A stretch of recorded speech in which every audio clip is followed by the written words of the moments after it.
There are many methods of cooking a chicken, and none so sought after as the method of slapping a chicken to cook it. It is an age-old question on the internet. How many slaps does it take to cook a chicken? And recently I have been watching some videos on YouTube, most of them fairly old, about people who would do things like building entire contraptions dedicated to this idea of slapping a chicken in order to cook it. But you see, they all have the same problem. It's that the faster the chicken gets slapped and the harder it gets slapped, well, the more likely it is to turn into just paste and not actually get cooked, which is it's a big shame, I think. And so, due to this sad reality, people have essentially given up on trying to cook a chicken by slapping it. And I think they're right to, because it seems like it's just not going to work that way. And so I think we really need to go and get down to the base of the original question of how many slaps does it take to cook a chicken. You see, the question was originally asked because it was going on the assumption of transferring kinetic energy into heat energy in order to cook a chicken. And slapping was just something funny that was used arbitrarily to go and ask, can you slap a chicken to cook it, right? But I'm thinking, well, what if we can cook a chicken by hitting it, right?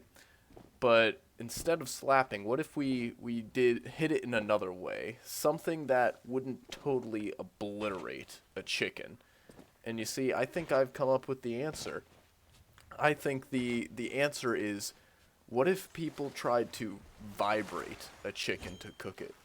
Because you see, what happens if, let's say, you held, I don't know, let's say a metal plate next to a chicken, and you vibrated that metal plate very rapidly. As long as it's close enough to the chicken, what's happening is that metal plate would be slapping that chicken rapidly. But because vibrations generally, unless they're really high vibrations, aren't super destructive, I think they could potentially be a more efficient method of heating up a chicken versus slapping it, and it's less destructive.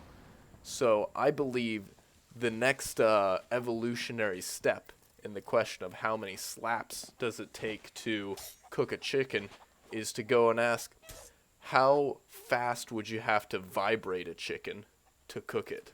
Because I believe that it could be possible. Now, I'm not very mechanically inclined. I can't really go and create a contraption that could do that. But I'm posing this question out there to the internet in hopes that there will be some other YouTuber, some madman that would actually try to vibrate a chicken to cook it, because I'd like to know if it could work, because I'm interested. I've seen some videos where slapping a chicken, they were able to warm up a chicken, right? So if you have something more efficient, perhaps like vibrating a chicken, you may be able to warm it up enough to cook it. That's the idea, at least. And I wonder if somebody was able to vibrate a chicken in order to cook it.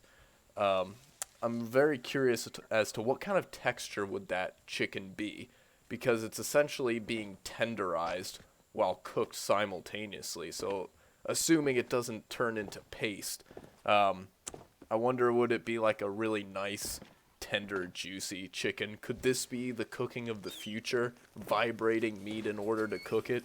I don't know, but hopefully someday we'll find out. Well, that's it for this video.